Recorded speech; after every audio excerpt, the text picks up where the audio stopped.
Meditações que expõem as misérias do homem não reconciliado com Deus em Cristo, em sua vida e em sua morte. Ó pobre e miserável homem, por onde começarei a descrever a sua infalível miséria? Pois você está condenado desde quando foi concebido e sentenciado à morte eterna antes de nascer para uma vida temporal. Este, acho eu, é realmente o começo, não o fim das misérias.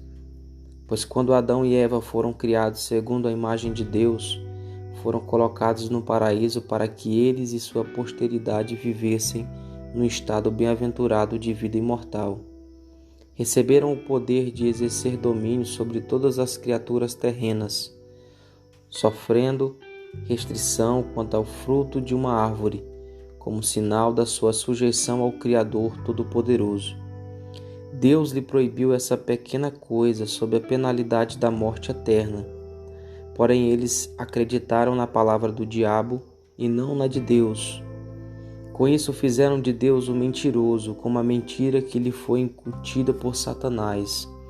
E assim, gratos diante de todos os benefícios que Deus lhe concedera, ficaram descontentes com seu então estado atual. Era como se Deus tivesse agido com eles com inveja ou mesquinhez. Acreditaram que o diabo ia fazer os partícipes de coisas muito mais gloriosas do que as que Deus lhe concedera.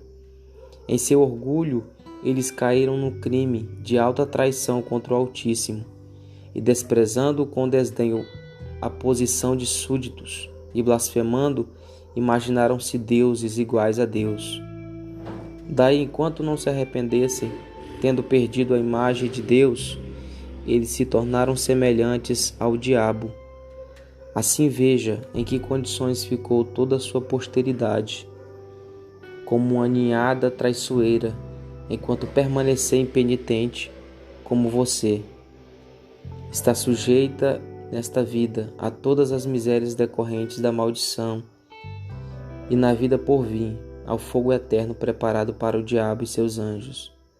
Portanto, ponha de lado por um tempo as suas enganosas vaidades e atente comigo para as suas tristes misérias. Se estas forem devidas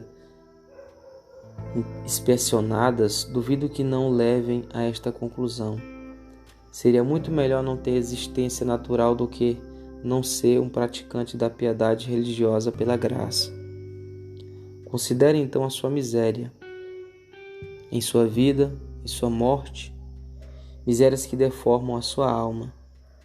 Em sua morte, as misérias que vão oprimir o seu corpo e a sua alma depois da morte, as misérias que oprimem o corpo e a alma juntos no inferno. Examinemos primeiro as misérias que acompanham o corpo nas 4 faixas etárias da vida, a saber, a infância, a adolescência, a idade madura e a velhice. O que era você em sua infância, senão uma criatura desvalida, inconsciente, com forma humana, mas sem fala ou razão? Você nasceu com a mancha do pecado original e foi posto nu na terra. Que motivo você tem para se gabar do seu nascimento, que foi nada mais do que a dor e a angústia para sua mãe, para você, o ingresso numa vida penosa? A enormidade dessas misérias que você não pôde exprimir com palavras, você expressou tão bem quanto pôde com lágrimas e choro. E o adolescente, o que é senão um animal não domado, em geral praticando atos irrefletidos e rudes, incapaz de ouvir ou seguir um conselho quando dado, e como um macaco deleitando-se em nada mais do que brinquedos e bonecas. Depois, logo que começa a ter um pouco de força e discernimento, você ficou sob a vara e o temor dos pais e dos mestres. É como se tivesse nascido para viver debaixo de disciplina alheia, e não à disposição da sua própria vontade. Nem um cavalo exausto jamais desejou mais fortemente se livrar de sua carga do que você desejava ficar livre do estado servil dessa escravidão. Um estado não passível de descrição. E o estado do homem na maturidade, o que é senão um mar, no qual, como as ondas um problema vem montando no pescoço de outro, cada um pior do que o anterior. Você mal entrou nas atividades deste mundo e já se vê envolvido numa nuvem de misérias. Sua carne provoca você à luxúria. O mundo o seduz com prazeres e o diabo tenta toda espécie de pecados. Temores de inimigos o afligem, processos legais o atormentam, males causados por maus vizinhos o oprimem, cuidados pela esposa e filhos o consomem, e a inquietação entre inimigos declarados e falsos amigos o confunde. Não só isso, o pecado o tortura por dentro. Satanás monta armadilhas diante de você. A consciência de pecados passados o persegue. Ora a adversidade o aborrece à esquerda, ora a prosperidade o adula à direita. Sobre a sua cabeça a vingança de Deus por seu pecado está pronto para cair sobre você, e sob os seus pés a boca do inferno está pronto para tragá-lo. E nesse estado miserável, onde você vai buscar descanso e conforto? A casa está cheia de preocupações, na roça é só trabalho e fadiga, o campo está cheio de rudeza, a cidade de facções, a corte de inveja, a igreja de seitas, o mar de piratas, a terra de assaltantes. Ou em que estado ou condições você viverá, vendo a riqueza invejada e a pobreza desprezada, a inteligência questionada, a simplicidade ridicularizada, a superstição escarnecida e a religião sendo objeto de desconfiança, o vício promovido e a virtude postada em desgraça? Ou com que corpo de pecado você é posto a girar no mundo de impiedade? O que são os seus olhos, senão janelas pelas quais você contempla vaidades? O que são os seus ouvidos, senão comportas que acumulam torrentes de iniquidade? O que são os seus sentidos, senão pavios para os darem fogo às suas paixões lascivas?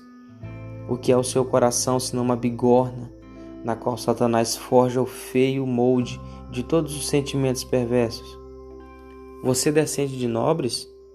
Cabe-lhes então meter-se no perigo de guerras estrangeiras para conseguir reputação de honra terrena.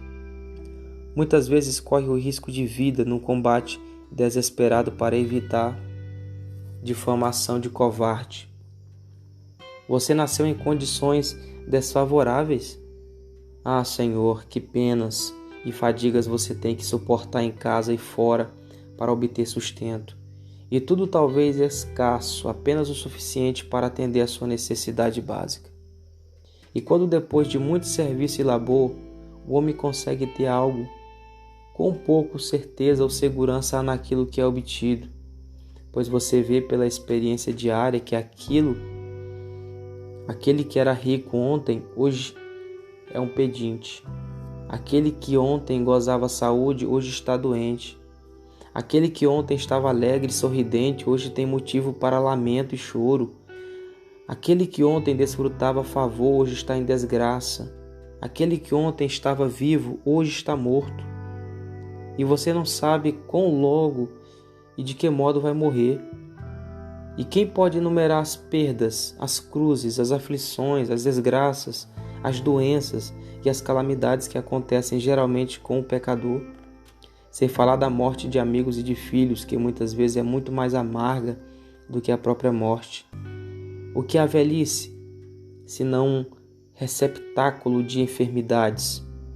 Pois se lhe cabe a oportunidade de vida longa, chega a idade da cabeça calva, de se curvar sob a senilidade, com rugas no rosto, queda dos dentes e hálito repulsivo, você fica rabugento e irritável, definhando e secando, obscurecido pela cegueira, bloqueado pela surdez e dobrando o corpo de tão fraco, já não consegue usar os sentidos, exceto o da dor, que o atormenta tanto, cada membro do corpo que não lhe dá descanso da aflição, até tirá-lo dentro do seu túmulo. A miséria da alma se mostrará mais facilmente se tão somente você considerar a felicidade que ela perdeu, a miséria que ela própria trouxe sobre si pelo pecado. A felicidade perdida era constituída das seguintes faculdades. Em primeiro lugar, a fruição da imagem de Deus, pela qual a alma era semelhante a Deus em conhecimento, habilitada a entender perfeitamente a vontade de Deus revelada. Em segundo lugar, a verdadeira santidade, pela qual a alma estava livre de erro profano. Em terceiro lugar, a justiça, pela qual ela era capaz de inclinar todos os seus poderes naturais e de estruturar com integridade todas as suas ações, procedentes desses poderes. Com a perda da imagem divina, a alma perdeu o amor de Deus e a abençoada comunhão que tinha com Ele, na qual consiste a sua vida e a sua felicidade. Se a perda de riquezas terrenas o aflige muito, quanto mais deveria aturdi-lo a perda deste tesouro divino. A miséria que a alma atraiu sobre si mesma consiste de duas coisas. A primeira é a pecaminosidade e a segunda a maldição.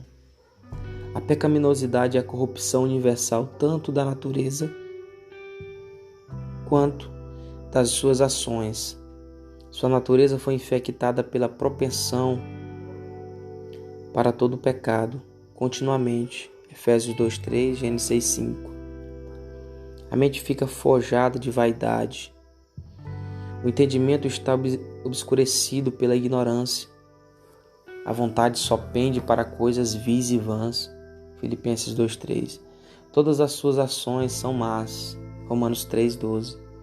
Vê-se, pois, que esta deformidade é tão violenta que muitas vezes na alma regenerada o apetite não obedece ao governo da razão. A vontade vai atrás e se rende, faz concessões a impulsos pecaminosos. Quão grande é então a violência do apetite e da vontade na alma reprovada, que ainda permanece em sua corrupção natural. Disso tudo decorre que a sua miséria, a alma se acha tão deformada pelo pecado, contaminada pela luxúria, corrompida por imundícia, ultrajada por paixões, sobrecarregada de sentimentos, aguilhoada pela inveja, com uma sobrecarga de glutonaria, encharcada de bebida, fervendo de anseio por vingança, transportada pela fúria, e a gloriosa imagem de Deus transformada numa réplica do diabo. João 8:42. A tal ponto chegaram esses males que o Senhor arrependeu-se de ter feito o homem. Gênesis 6, verso 6.